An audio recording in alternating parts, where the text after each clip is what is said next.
growing up is hard for everybody, and you don't know what somebody else is going through in their life too, so exactly. I look back, there's no hate, there's no anger or anything like that. It's something I had to go through to shape who I am, and I'm happy how I turned out.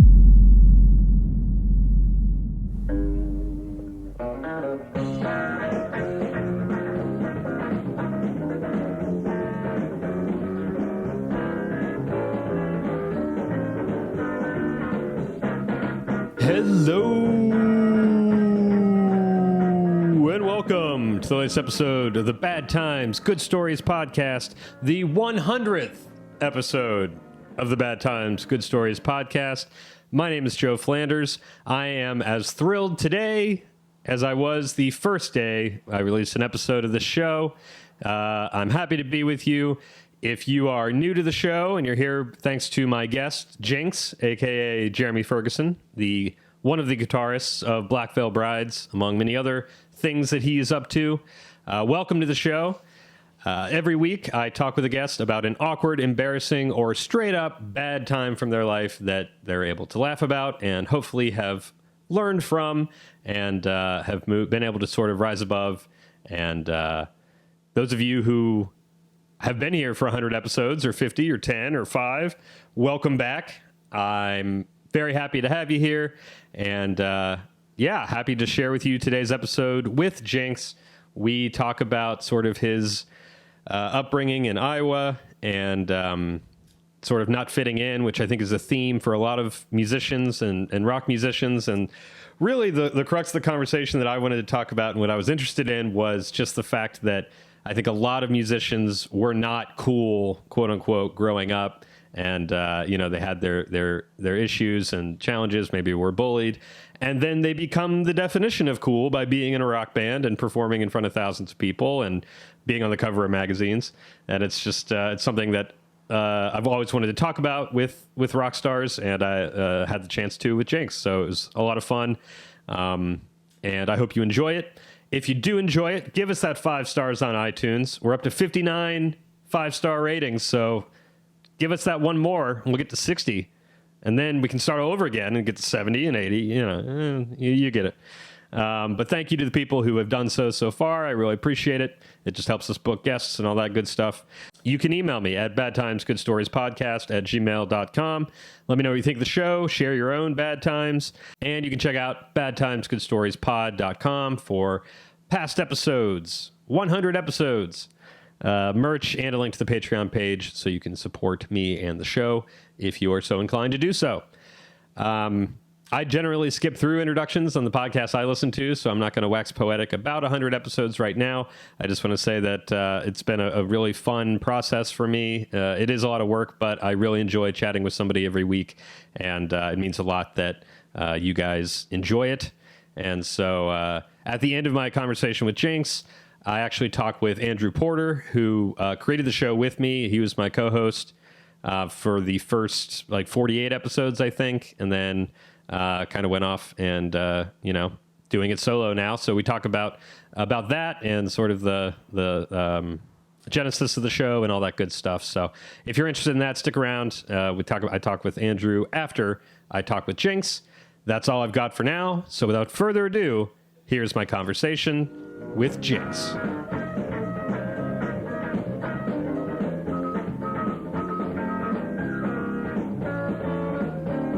Have you ever tried these at Trader Joe's? No, I haven't. Oh my God, so good. You can try it if you want, but it's May I? Yeah. Thank you. Give me a guess.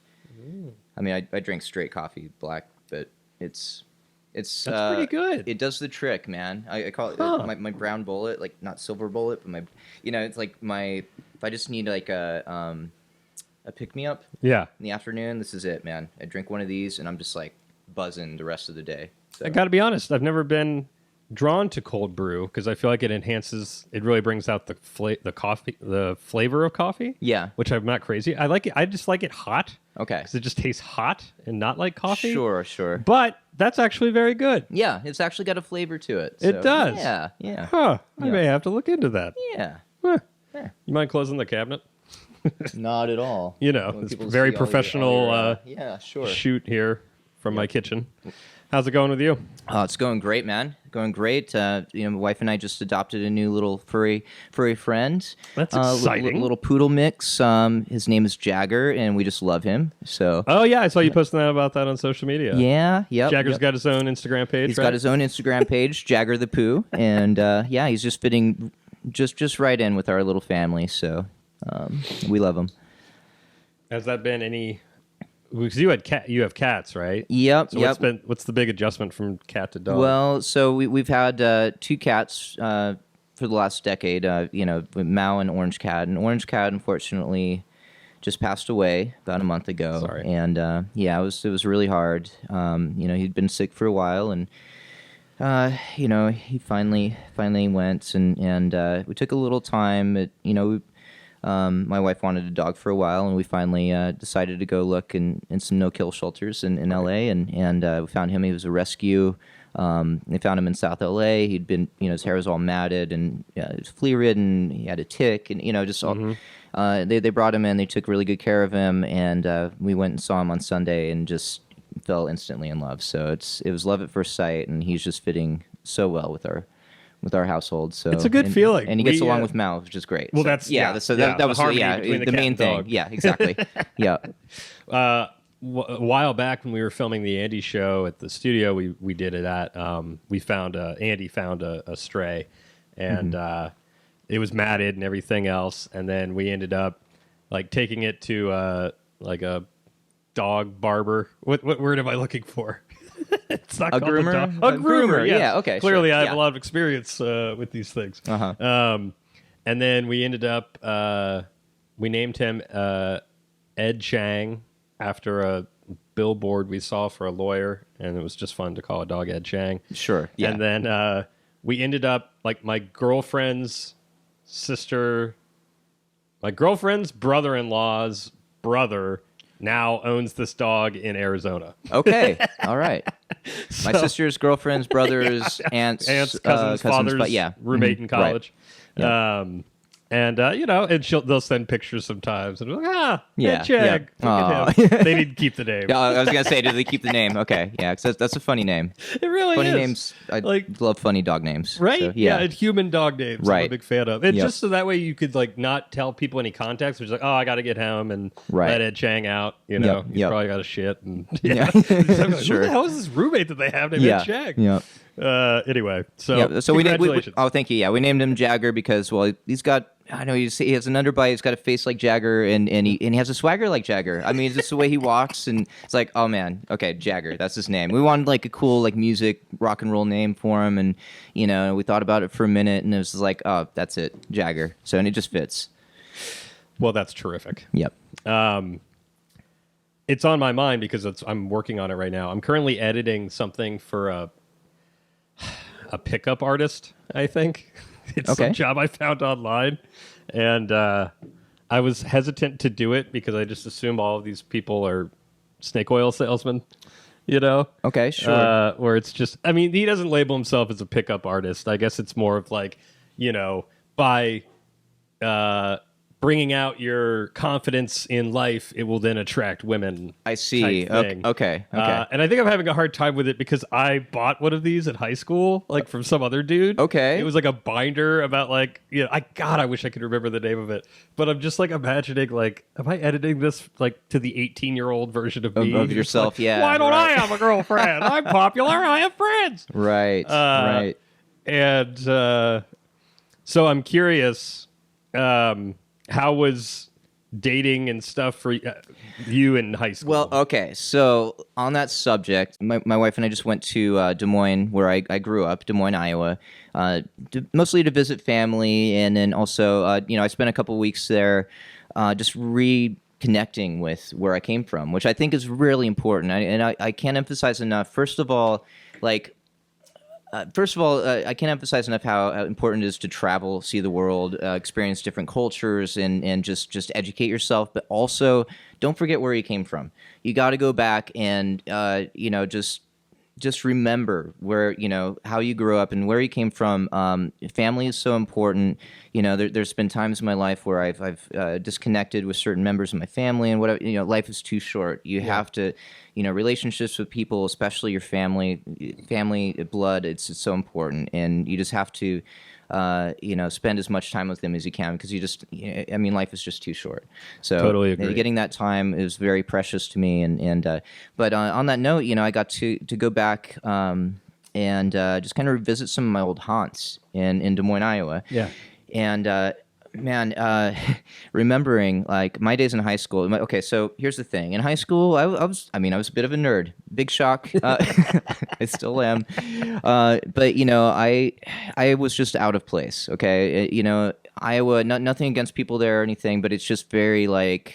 I don't know. You're just expected to be macho, work on cars, and your aspirations in life are to like graduate and knock a girl up and then get a job at like John Deere or something. Sure. Yeah. It's like have a family. Do the whole thing. And that's just kind of the lifestyle and the expectations. As far as like excelling in music or doing what I ended up doing, Right. it's just not realistic. And I always hated that word realistic. And be realistic. I'm like, and eventually I knew that staying there wasn't the end game for me. It's like I had to get out and all that. But that being said, as I was still trying to find myself in high school, so I associated with all of like the introverts, the bookworms, I guess nerds, or whatever, but the outcasts, Mm-hmm. I dressed in all black, wore Metallica shirts, whatever. I played guitar. Sure, there was that edge to me, but that, I didn't associate with the cool kids or we call them the preppy kids, the popular kids, whatever. I just did not relate. I was not into sports, not in any of that. And so, when we'd hang out in the cafeteria, my friends, my group of friends, we'd just all kind of congregate together and just nerd out on whatever book we were reading or whatever it was, or comic book or what. What were some of those things that you would have been nerding out on? Okay, so let's see. Back in those days, I was really obsessed with there were certain movies that we were all obsessed with, right? Like Interview with the Vampire, The Crow. So I was kind of into this like gothic culture, and then my friends were kind of getting into Marilyn Manson that was coming up at that time, and I went to my first mid to late 90s. Yeah, mid to late 90s. Okay, yeah, sure. And I think I was like 14. I went to my first Marilyn Manson concert, and I was just like, oh, okay, this is what rock and roll is now. This is cool, because growing up with like Motley Crue and Kiss and Led Zeppelin, and all that, and when the 90s hit, and I wasn't really into Nirvana and all that, but then Marilyn Manson came along, and it was like, oh, okay, now there's an the theatricality's back. back. Exactly, putting on a show, and I was really into that. My friends were really into that, but in Des Moines, there really wasn't a scene. I went to that Marilyn Manson concert, and there were just all these protesters out there with signs, Sure. and I thought that was cool. That was like, oh, okay, this is like, punk rock, Christian. Yeah, exactly. And but other than that, we didn't really have much of a scene music-wise. We had this place called Harry Mary's in downtown Des Moines. It was just this little shithole, man. It was just this tiny little place, and I would sneak in there with my friends, and we'd see. That's where I saw Slipknot for the first time. I think at the time they were like a 5-piece, but and the music, what they were playing at the time, I couldn't really make heads or tails of it, but they were wearing the masks, and it was insane, and the place would just fill up, and them and the Rejects, it's another band, and it was just like punk rock, and so we had that at least, and then but as a teen, we didn't really have much else of an outlet, or a music scene or anything like that. We had this place called Billy Joe's Picture Show, and when I discovered that, I was well into my teens, like 14, 15, whatever, and I started going to that religiously on Friday nights because they would host. Billy Joe's Picture Show. They would have Rocky Horror Picture Show. Yeah. Every Friday night, and I didn't grow up with Rocky Horror Picture Show as a thing. It's like it wasn't a staple in my household. Sure, I discovered it around the same time you did. Yeah. So right, and so I started going to that and realizing it was like this kind of cult phenomenon, right? Yeah. And my friends that I started meeting, the people I started meeting there, they would dress in full on drag or costumes, and I was like, okay, this is cool, and I was getting into putting on the eyeliner and doing myself up. I got to a point where I was like going to Rocky Horror every Friday in full drag, right? And for the audience, that's what is accepted. I mean, like that's what people do. Right. They dress up. Yeah. They sing along with all the. It's a very much like a sing along experience. I Yes. guess. Yeah. You participate, and there was just something about that I just felt like this community that I could belong to, and I could just go all out. And at the time too, I just broken up with at the time my first long term relationship. When you're that young, you think, oh man, your first serious relationship, right? How long was it? And it just, well, it was like 7 months or something, and and we broke up, and it's so sad, and it was like, I'm going to get my confidence back, and I'm going to figure out who I am, and at the time, so I had really long blonde hair. Okay, believe it or not, before I started, chopping my hair off and dyeing it black, I had really long blonde hair. Like I say, I was really into Interview with the Vampire. I loved, Brad Pitt. And, Sure. Yeah. So, it was just like, look. yeah. And I thought I was the coolest with, the long blonde hair, and dressing up in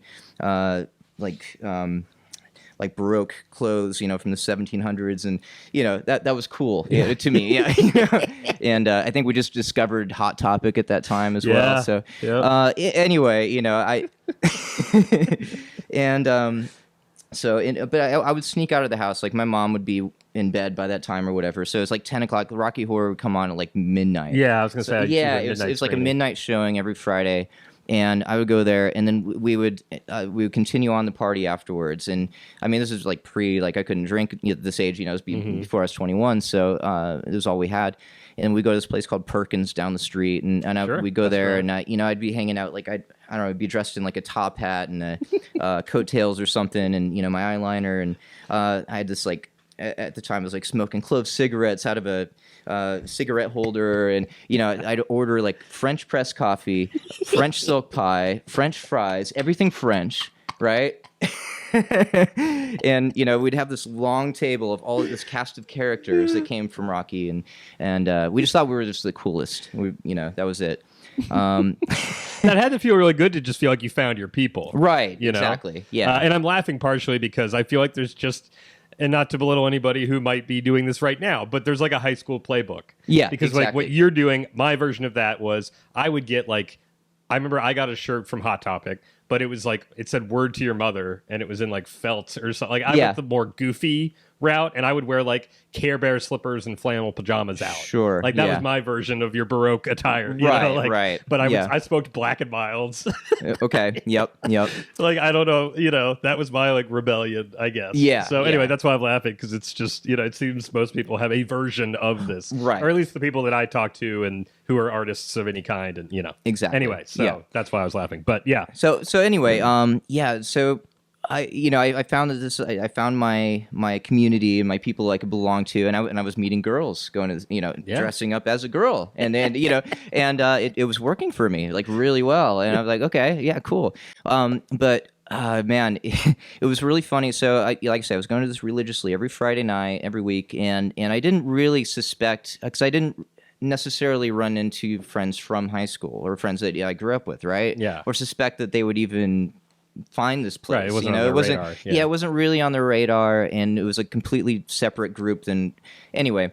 Long story short, I'm there one night, and this is full blown drag, right? I mean, I'm wearing this like pleather dress and fishnets, and my hair's all done up, and earrings, and and just like I was a little prettier back then, and I could pull it off, and a handsome woman. I was a handsome woman, and so now I'm there. We're watching the movie, and just doing the act and everything, and I didn't realize, like, one of my good buddies, one of my nerdy buddies, let's call him John. Okay. I don't want to. Yeah. So my buddy John. It just happens to come to Rocky one night, right? And just out of the blue, whatever. This is a friend from school? Yeah, a friend from school. One of my friends from school that I'd hang out with, and the introvert party would hang out in the book club. Sure. And so anyway, as I'm just getting into the act, whatever. I didn't realize the whole night he's checking me out, right? And just like, and he's not gay or anything. He's completely straight. Yeah. And straight laced. I mean, just not. I wouldn't expect this guy to even come to something like this. Yeah. Maybe he was just trying to find himself too. But anyway, so. He's checking me out all night, and finally, I'm sitting at a table and smoking my clove cigarette, and he comes up and taps me on the shoulder, and he's about to give me a one line, right? And I turn around, and he realizes it's me. It's like, oh no, I think he was probably more embarrassed than I was, but yeah, that was a moment right there. So. How did you know he was gonna try and pick you up? Well, he did tell me afterward. Later? Yeah, and just the look on his face, like he was mortified, like grossed out, which as to be expected, I guess. So did he ever go back? I'm not sure. I didn't see him there after that. No, not with me. No. Yeah. Yeah, I was curious. It's funny that you guys did kind of talk, because that could easily be one of those things that's like, and we never mentioned it again. Right. But you guys actually did talk about it. Yeah. That's funny. Yep.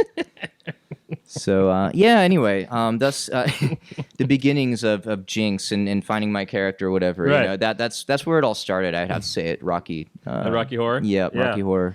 So you mentioned you kind of were you sneaking out just because of like a curfew, or how would your parents, did they know that you were dressing up in drag and all that? Well, kind of, yeah. So at the time, it was just me and my mom, right? Okay. And living together, and she would be in bed by 10 p.m. She'd work in the mornings and whatnot, and I was getting to that point too. I was rebellious, and I was ready to, my older brother had already left. He was on his own and right. Starting a family and all that. So he was about 6 years older than me. So I was just like going through that rebellious phase in my teens and trying to figure it out. And yeah, she knew I would kind of sneak out, and she'd catch me with the eyeliner and stuff. But she didn't really say anything about it. It's like, okay, it's just a phase. It's just a phase, Sure. And I mean, she was always supportive with everything I ever did anyway, music, great. and okay. yeah. So so it's like there was.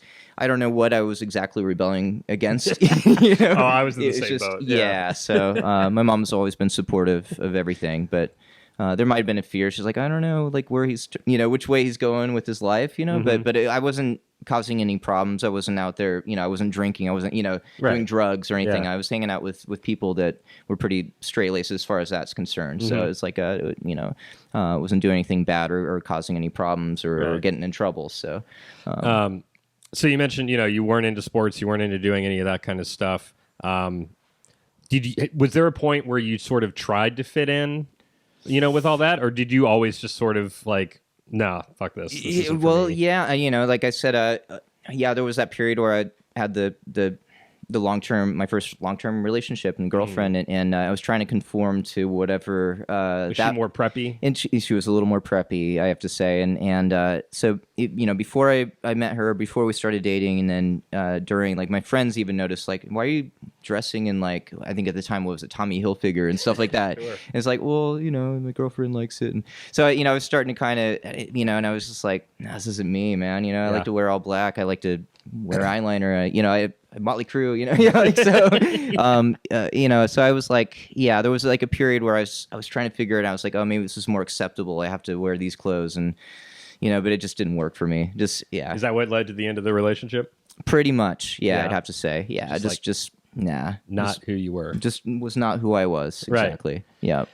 Well, I'm trying to figure out how to frame this, because it's not every day I talk to somebody who's toured the world and performed in front of thousands of people at a time. Sure.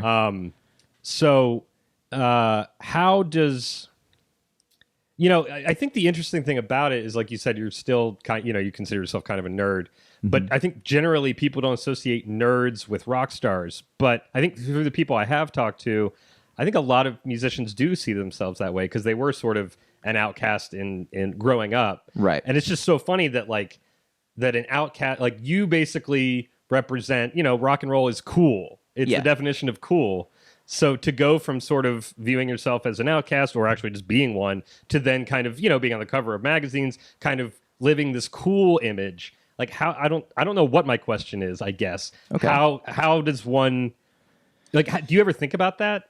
Yeah, I mean, all the time. I think it just it was just coming into my shell, or figuring out what is cool to me, and realizing that that's okay. That was a huge thing for me, because I, like I say, where I grew up, and just just the attitude towards that kind of lifestyle or that look or whatever. And I remember going back to visit family and stuff like a couple years after. I mean, before Black Veil, I played in other bands and stuff. Yeah. And when I first came to LA, I was in a band called Amen, and another band called The Dreaming for a few years. And and kind of getting some experience, like toured Europe, all that. And but like I would go back and visit. Actually, like one of my first bands, my first gig playing in LA was with Dizzy, my good buddy, who sang for the Rejects. I was talking about from back in Des Moines, and used to go to all those punk shows, and so we got together and put a little band together called the Drastics, and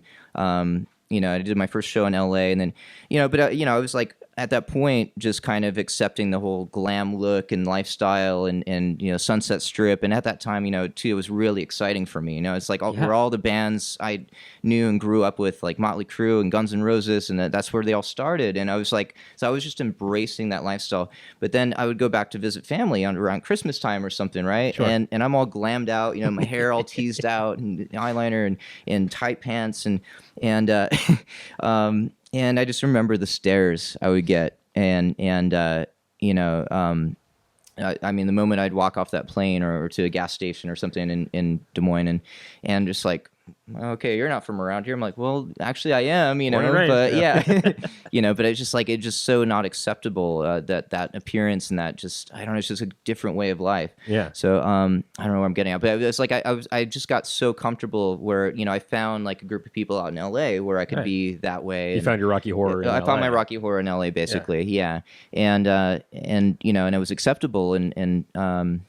So going back and then revisiting and realizing like, oh, okay, yeah, this is why I left. It's like I had to kind of get away from that or find a bigger pool to, where I felt more comfortable or confident in. The first time you went back, or the first couple times you went back, did you debate sort of dressing down to the location? Not at all. Like, this is who I am. I was cocky and and I think I've become much more humbled in later in life. Where it's like, okay, I'll tone it down a little bit. When I go home and stuff, but whatever. Just to avoid the stares but I still get the stares. The tattoos or whatever. Sure, doesn't matter. But at the time, I was not toning it down. I was like cocky. I was full of myself. I'm like, yeah, I'm just gonna full on glam.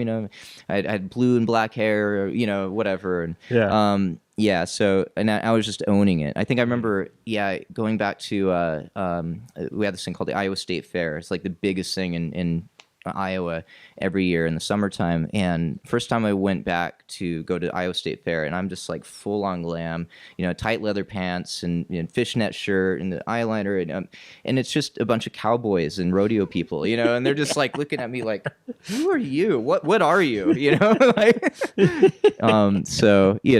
but I was owning it, and I just Well, and the funny thing is, you could easily just like, if you took how you were dressed and then these people dressed as cowboys and plucked them in California, right? Then it would be the other way around. Exactly. It'd be like, who are you, fucking, cowboy band, Roy Rogers? Right. And that's the funny thing, is that it's all just about the context of wherever you are is what base. That's what bases what's normal. Right. And exactly. I don't know. It's just it's a funny thing to think about. Yeah.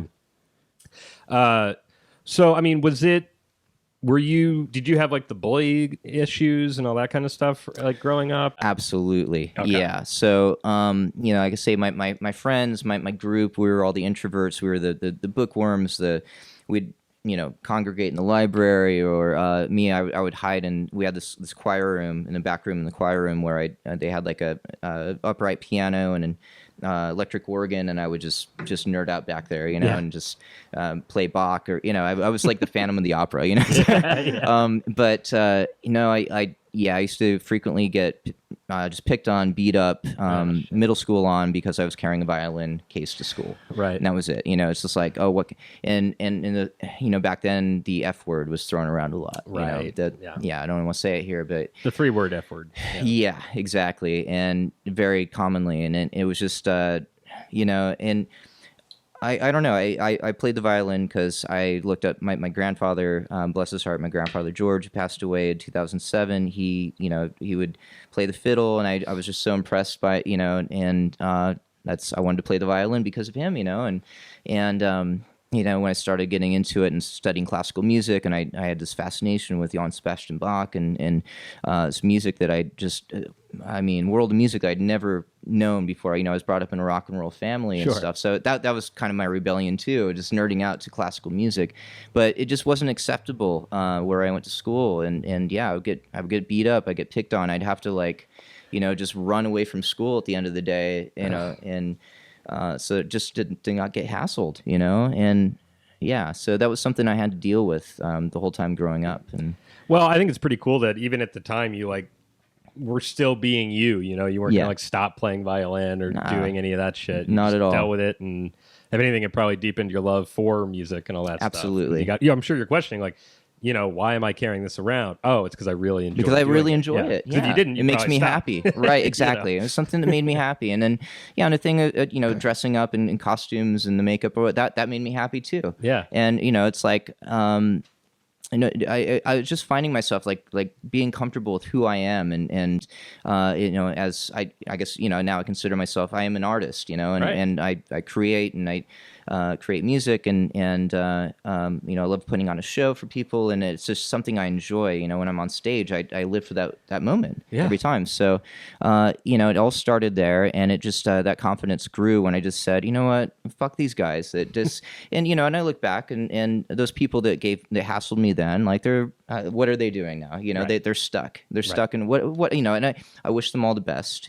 Peace and all that. There's no hard feelings. It's what it was. And growing up is hard for everybody, and you don't know what somebody else is going through in their life too.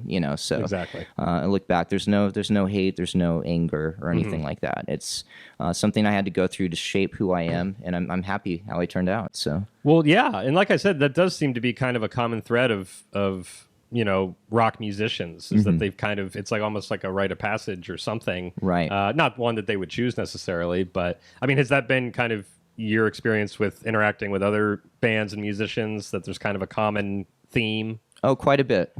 Yeah. And that, like I say, when I got to this point, I ended up in LA and meeting other musicians and other guys in bands and stuff. We all had this kind of common ground. I was an LA transplant, and more I found that most of the people I met were also LA transplants. Right. They're not from LA. They came from somewhere else, and they ended up here because, well, they needed somewhere to go where they could feel it was okay to be themselves.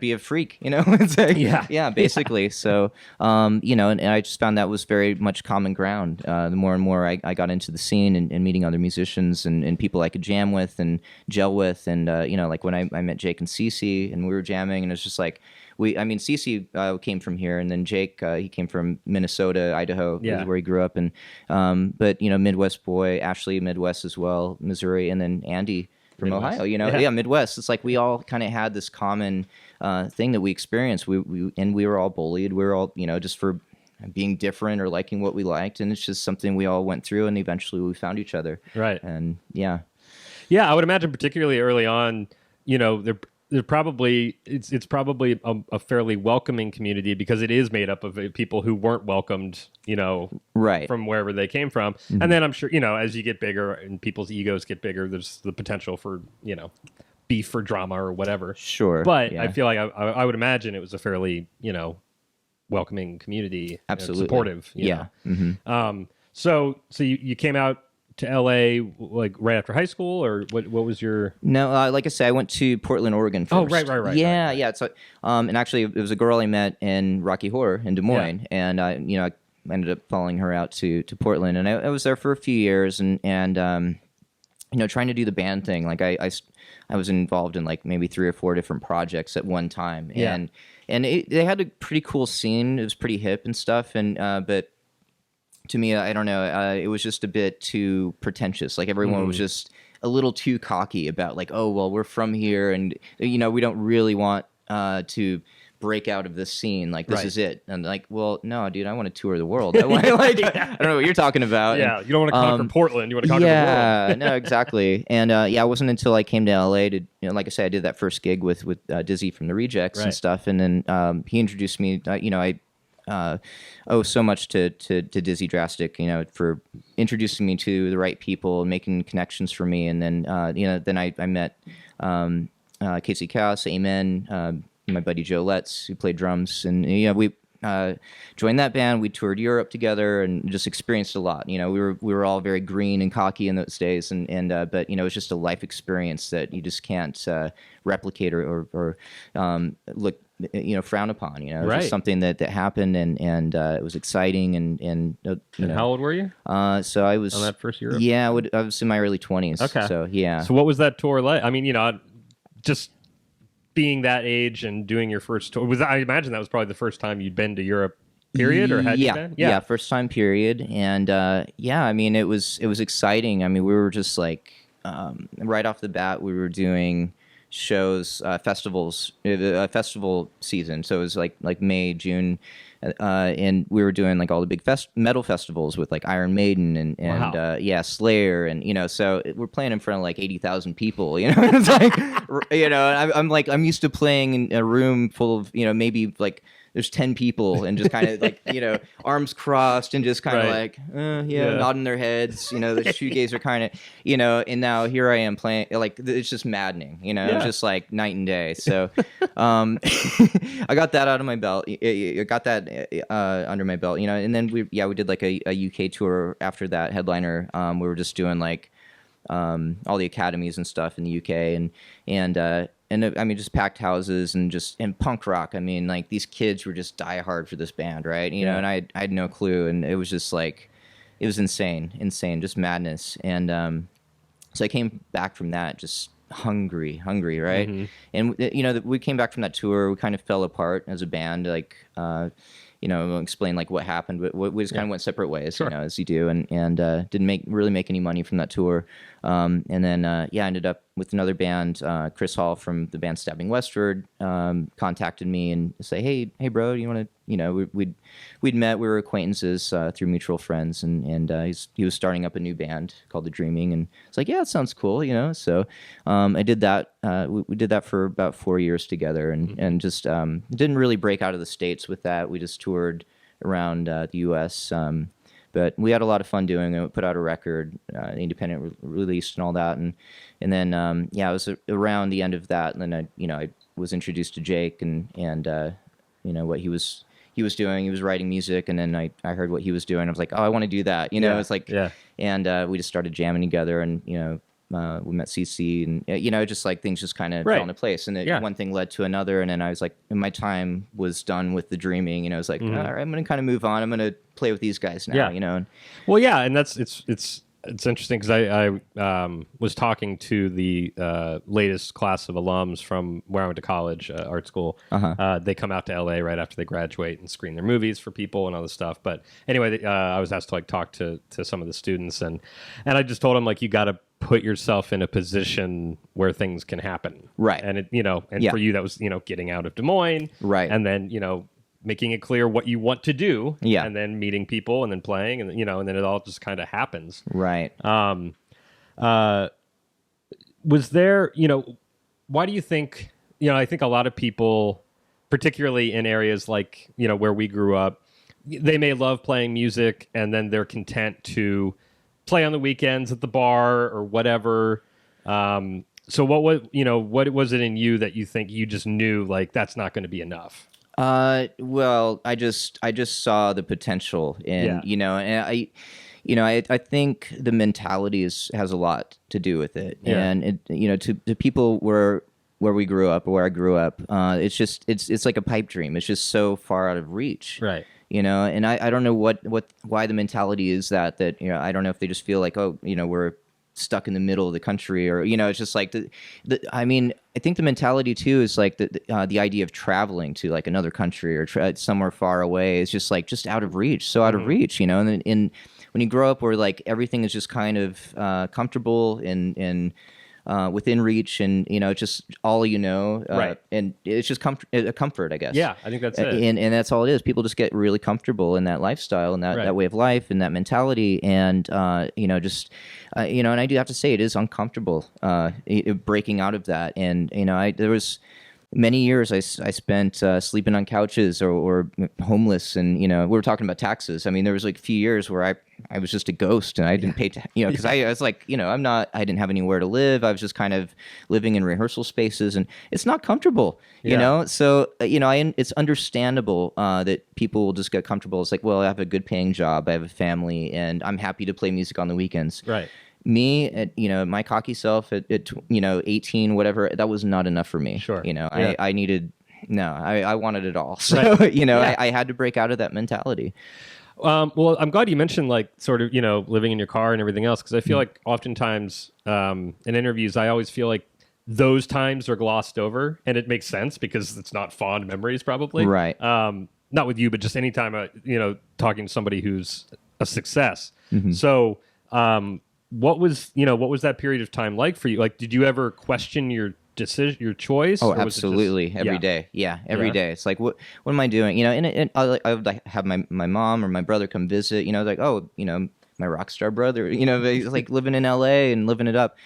And then they come see how I'm living, and I'm like, this isn't so glamorous. He's living in a rehearsal space, and we're out of his van, and it's like, well, yeah, like rent's not cheap in LA. The cost of living is so high. We have a huge homeless problem here, and it's why, like, rent. There's no rent control right now, and it's a lot that needs to be done. But it's like I tell people now, like, how much we pay a month for, like, where we live and stuff, and like that's insane. Yeah. It's like, it's just like so unheard of, and like I could go back to out of reach, and not that I'm rich or anything like that, or but you're making a living. I'm making a living, and it's comfortable. In a good way, I guess. Yeah, exactly. Right. So, but yeah, no, there were times when I was living out of the rehearsal space, and just of course, constantly like, what am I doing in life? But you know what? I don't know. I got through those times. It wasn't like there were dark times either. Yeah. I was playing music. I was around musicians, and I was happy. I was content with that at the time. Yeah. So and I got to meet a lot of people and a lot of interesting characters, and just finding my place in the world, really. Yeah. So, when do you feel like you did find your place, or do you feel that way now? I'm still trying to figure myself out, man. Yeah, what am I? What is Jinxx? So, whatever you remember. Yeah, exactly. Yeah, actually, that's great. Yeah. Don't steal that, anybody.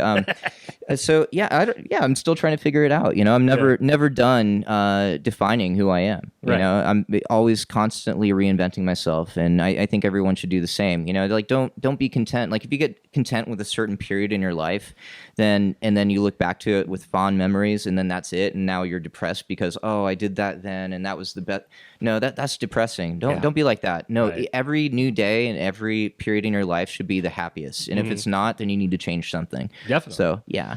Were there a few times that you could like pinpoint that like you did feel like, okay, I'm on the right path, or Yeah, I mean, I think, let's see, when we were just still coming up, I think we just put out our second record, Set the World on Fire, and we're on tour with Avenged Sevenfold and playing arenas and stuff, and we're and I'm in like full on Set the World on Fire gear, right? And which is like head to toe stilettos and and the makeup and the studs and the leather and I don't know, there was just something about, when we were putting on the war paint and just getting ready for a show, and then we'd warm up before going on stage, and it just, like, it felt right. Everything felt right, you know?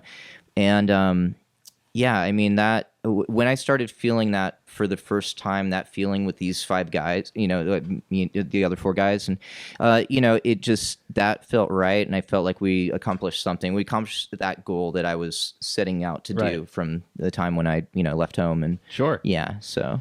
I know I'm kind of bouncing around, but what was it like to sort of to go from kind of feeling like the outcast and sort of having like an intimate group of people who you sort of felt understood with, to then, having people run up and be excited to see you for who you are, and, sort of be that definition of cool now. Right. I don't, That had to be sort of an interesting Yeah, well, realization. no, that's actually a really great question, and I got to think about how to answer that Sure, because now thinking about that, it's still really odd to me.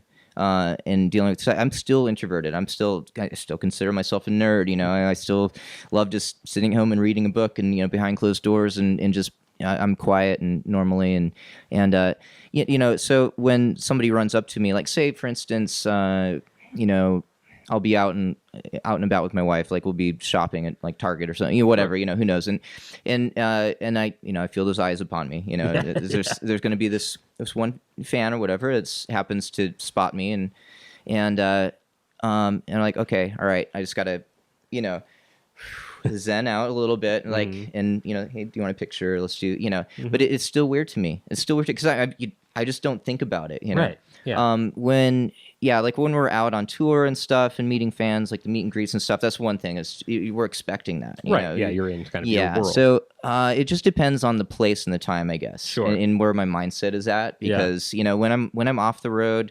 and I'm just home and I'm just myself or whatever, I just kind of put that I guess that persona away for a little bit. That that on stage Jinxx crazy character away for a little bit, and I'm back just kind of being a normal whatever normal is to me. But sure. So when it does happen out of context, I get a little bit shocked, and I was like, oh, okay, all right, So I don't really know how to explain the feeling, sure. But it's still odd to me. Within like the world of rock and roll, there's the drugs and sex and all that stuff. So, and however you want to answer this, but I'm just curious, if it seems like you were pretty confident throughout your years in Des Moines, like you knew who you were to an extent, and you weren't going to really change. But I'm just curious if, again, and I guess I'm kind of in that same theme of once people see you in a certain way, does that change? Like, I don't know. Like, what were the early years? Like, what was it like having girls sort of throw themselves at you for the first time? Exciting. When you're, at that age and you're just kind of at the height of your, pubescent stage, I guess. And you're so and especially early, late teens, early 20s, and then as I was getting out on the road for the first time with my earlier bands and stuff, it was very exciting. It definitely was a boost in confidence, I have to say. But I could see where that becomes a problem with a lot of people, and you get you can either build up an ego or it just becomes an obsession. Right. So after time, I realized that wasn't what I needed to. I didn't need that. To build my confidence, I needed something else. That more substance. Exactly. All that stuff. Yeah. Did you ever have to like pretend to be confident in those early situations? Whether it was like on the inside, were you like insecure about that? Like, I don't know how to do like what I don't. I guess I'm just. Is there a little bit of pretending to be this confident person all the time? All the time. You're putting on a show, you're putting on a face, you're putting on this front that it's not necessarily who you are inside. Right. Constantly you're always putting on a show. It's just such a, I don't know, I had a experience in a way. I kind of see a similarity between like professional wrestlers and rock stars. Right. Like I remember when I was a kid, Rey Mysterio Jr., who was a big WCW guy, they were doing a signing at like a Target or a grocery store or something. And I was like 12 and I got there early and he didn't have like his mask on. And I just saw like a guy who was like looking at groceries and was like frustrated about something. And he was just kind of in his own world. And like, this is like some high flying, high energy. And I just saw like, oh, this is just a person. Yes. Right. And I think it's just when you're performing in front of thousands of people, you just assume that this person's walking around like they know what they're doing all the time. Okay. So on that note, like I was mentioning like at Target or Walmart or whatever with my wife, like I get caught, it's like, right. Okay, I'm out and about and I'm not done up. I'm just like, I'm still in my pajamas or whatever. We're just doing some shopping or like I'm, at Trader Joe's, or whatever. There's like one person who worked at our Trader Joe's. It was like, aren't you in Black Veil Brides? I'm like, yes. But it's like, it's kind of weird. Yeah, but I'm home. I'm not. So it's like it's a different. When you get kind of caught out of context. You know, like I say, when you're out on the road and you know we're doing meet and greets and stuff, and we're just kind of in that element and stuff and that persona every day. I think people just expect that we're that way every day when we're home. You know, and well, we're not necessarily. You know, like I enjoy sitting in my studio at home in my pajamas and you know or whatever so you know it's like I don't put on the makeup every day and I don't you know like I mean it'd be funny if I did and I had people come over and like I'm just sitting there watching TV and eating a bowl of ramen and you know just full like set the world on fire regalia you know but I you know I don't know if people expect that or what but you know so there's a time when you have to turn it off and then time when you know you probably want to turn it off. Well exactly. Well, as we're kind of wrapping up, so what's on the horizon for you? What's coming up?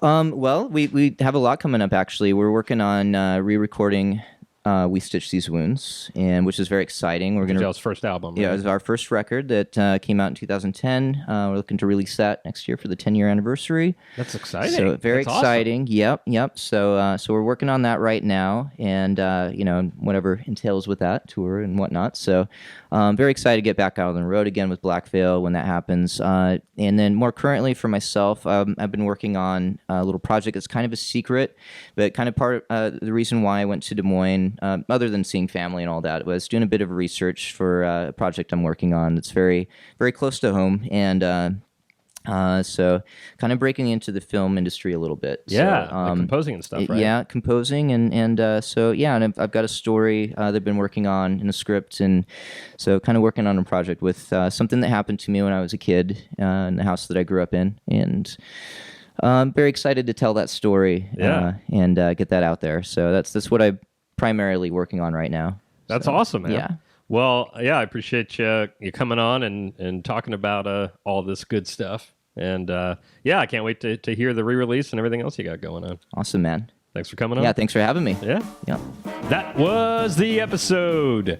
I hope you enjoyed it. It was great talking with Jinxx. One of the many things I love about the show is just as often as I'm talking to somebody I've never met before, I'm also talking with people that maybe I have known for a while, but when there's a microphone in front of your face, you know, you can just ask the questions that you wouldn't normally ask in everyday conversation.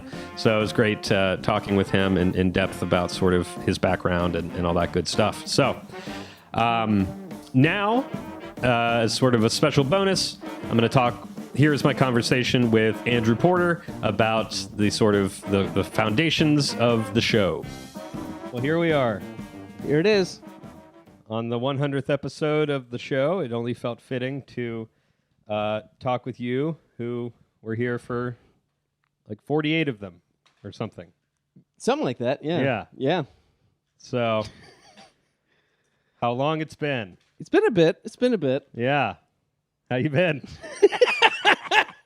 Good. Yeah, good. You know what I mean? This is very natural as a way to catch up. So, doing good. Yeah, haven't seen you in a while. Just hanging out with two microphones, you know, like as friends do.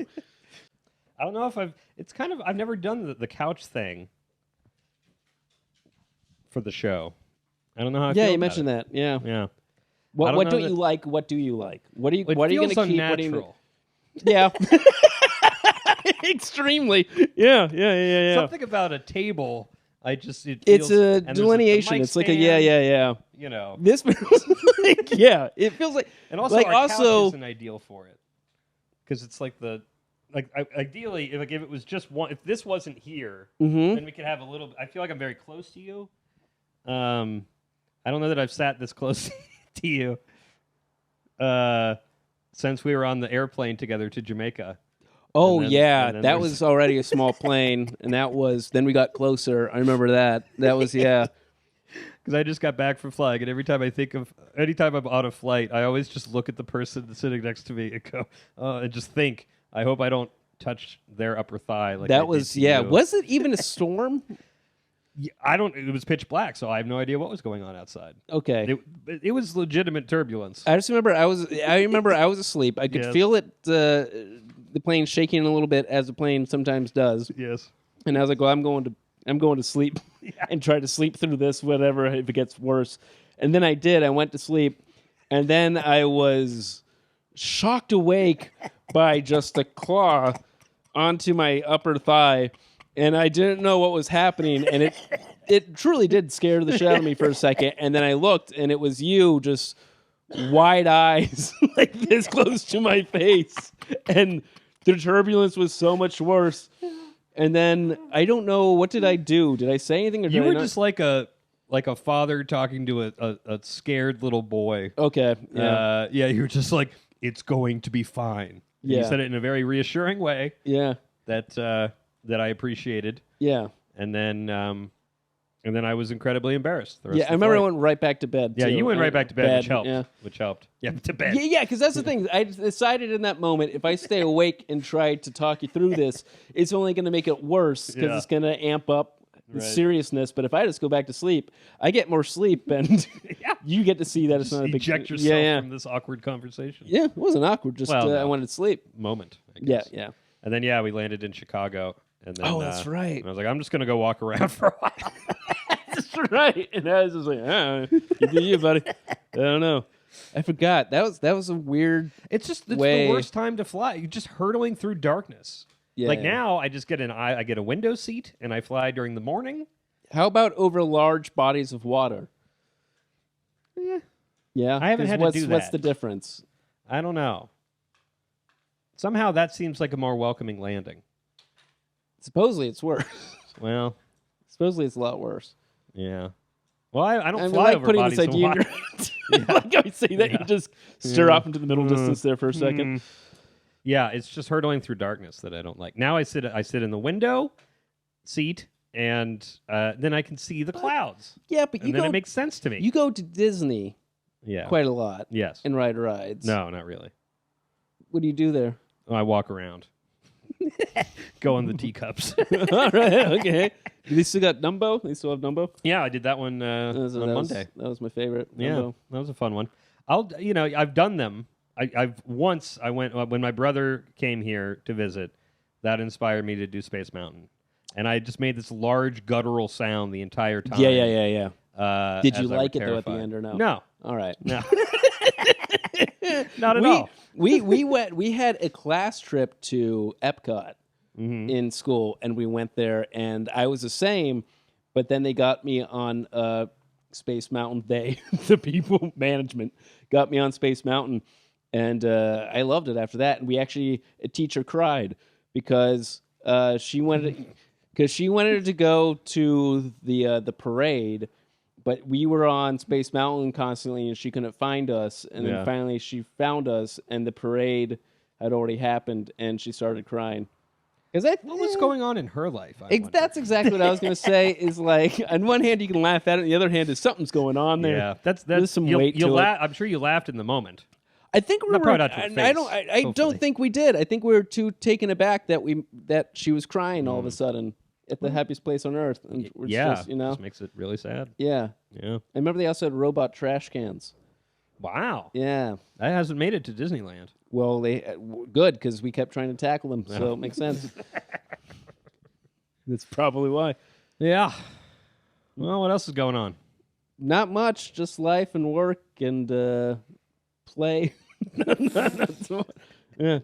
Here's a question. So I was on for like 48 episodes or so. Yes.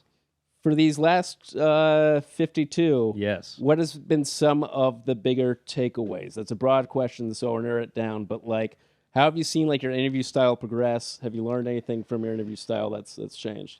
A fine question I thought so.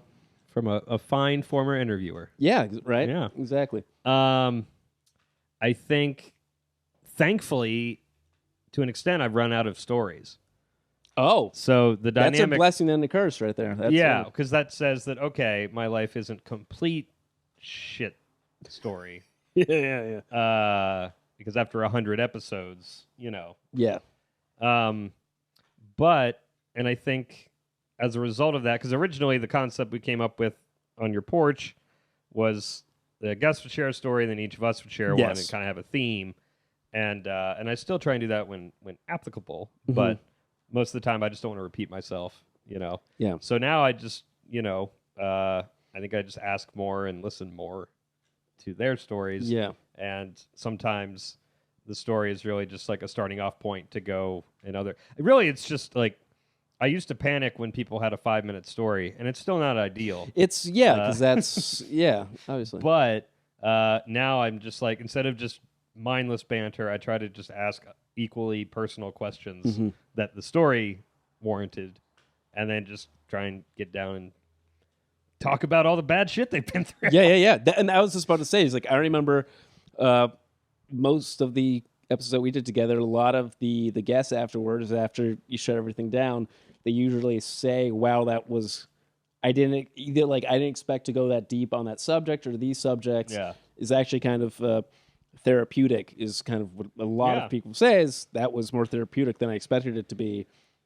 Is it the same level of that for you at this point, or has the therapy level kind of dropped off at this point? Now No, I think it's still that way, and I think it's nice because I get emails from listeners, just saying either that they could relate to a story that the guests have told, and it kind of put things in perspective for them, or even if they couldn't relate to it, they've been going through something shitty themselves, and this was just a nice reminder that we're all going through shit. And I've kind of battled back and forth with, I don't want to seem like this is the most important thing in the world, this show, but at the same time, it is nice to know that it's having an impact on people's lives. Yeah. And I think I'm trying to lean into that a little bit more, and I haven't been nervous or afraid to dive into just straight up dark subjects that aren't particularly funny. You've definitely done that. We had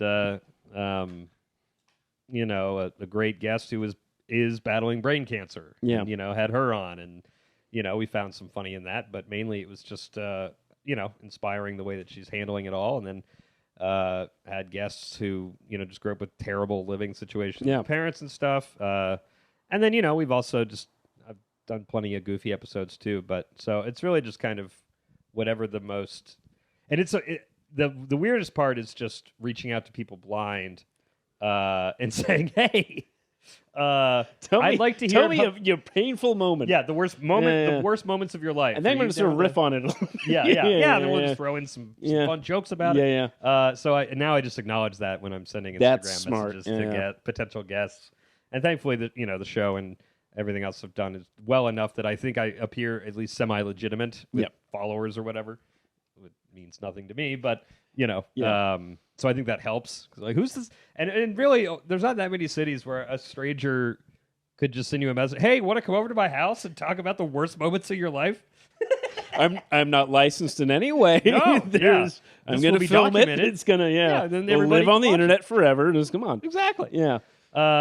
But yeah, it's just, I don't know. It's led to some really great conversations, and it's nice, since I work from home, it's a nice way to just engage with creative people on a weekly basis. And actually, an upcoming guest has a really interesting story about he's a stand-up, and drugs fucked him up pretty good, and then he got clean, and now he performs shows at rehab centers. And it's a really interesting, life that he has for himself now. And so now I just met with him today. We're going to try and make a documentary. That's awesome. So yeah, it's cool when a conversation could lead to something more. Completely. Yeah. So yeah, I think I remember when we were roommates, we had our friends over, and then either they said it or we said it when they left, but we just felt like they must have felt like they were like guests on a TV show, like a talk show. Yeah. So they could just naturally play host, and there's a lot of banter and goofiness between us. So I think going solo, it's just you are missed in that regard. But as a result, the show's just evolved into more of just like a genuine conversation that hopefully has some laughs. Completely. That makes a lot of sense. Yeah. So so it's definitely changed, but still enjoyed doing it and everything. So, because originally, I was trying to think about it. Originally, we were trying to do like a live action like variety show on like a monthly basis with like a band and that was yeah. I do remember that. Yeah, it was going to be. Yeah, it was going to be literally that, like a variety show. And we were just going to bring in, like, I think the idea was not just comedians in for interviews, but just kind of everyday folks in for interviews, and kind of start from there, like a mailman, something like that. Right, some yeah, just everyday occupation- people. Yeah, Yeah. just everyday people, and kind of just step into their lives for a little bit. Yeah, and then I think we just decided at some point that was going to be way too much work. It's gonna be and that we way should just too do a much work. podcast. Yeah. And then Bad Times, Good Stories. I can't remember who suggested it, but that was just a phrase that our friend in college. I think it was used you. to I say. think it was. Yeah, you. Was it me? Yeah. And it just fit perfectly. Yeah. And the rest is history. Yeah. But I'm curious, why did you decide that you didn't want to return when we came back from hiatus? For me, I was in a space where it was like work was slowing down, and I realized I needed to put as much effort into that area as possible, just Right. paying gigs and stuff, That and makes which sense. thankfully has picked up pretty well now at this point. But yeah, at that point, it was okay. Just like enough shenanigans, got to focus on the work. Not so much shenanigans, but like, Well, yeah, I was at a. I mean- well, yeah. All right, okay, not give us too much I won't be as polite. Yeah, fucking shenanigans. Yeah. I was just like, okay, I gotta pay the bills and gotta focus Sure. on that essentially. Yeah. Yeah. Makes sense. Yeah. Well, anytime you want to, you can come back anytime you want, Thank you. and we could have the two co-hosts set up with somebody that we talk to. That's how that would work. Do a show. Yeah, we basically just do a yeah, show. Yeah, no, I'd be down for that. Yeah. Well, it was good chatting with you. Yeah, you too. And then we just.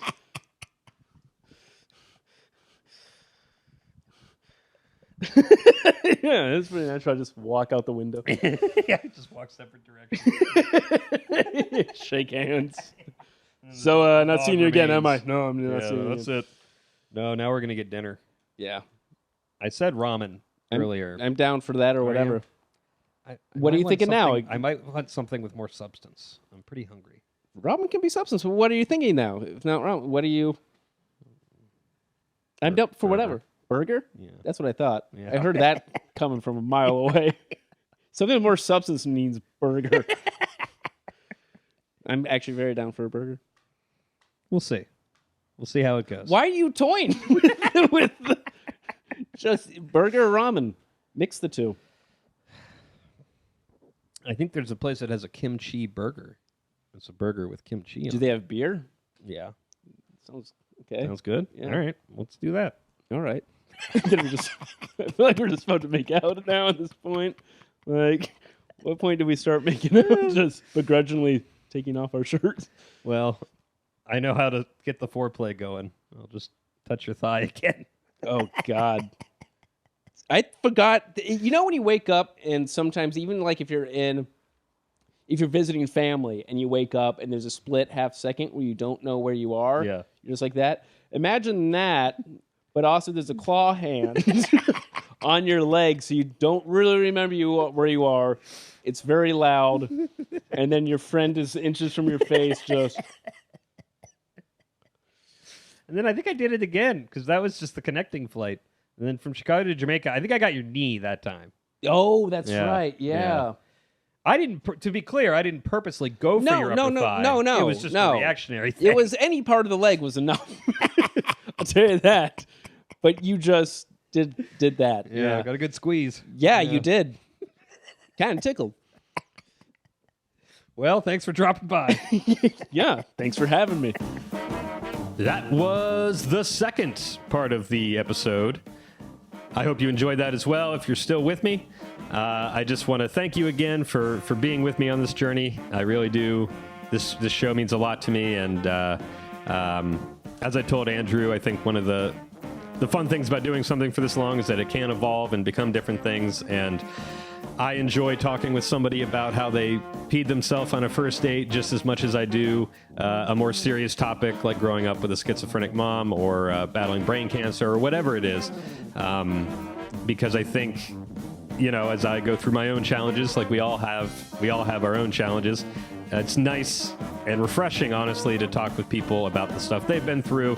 It's just a nice reminder that none of us are alone. We're all dealing with shit, and we just try to do the best we can, and hopefully we're able to laugh about it. So, from the emails that I get from you guys, I'm glad to know that the intentions of the show are coming to fruition, and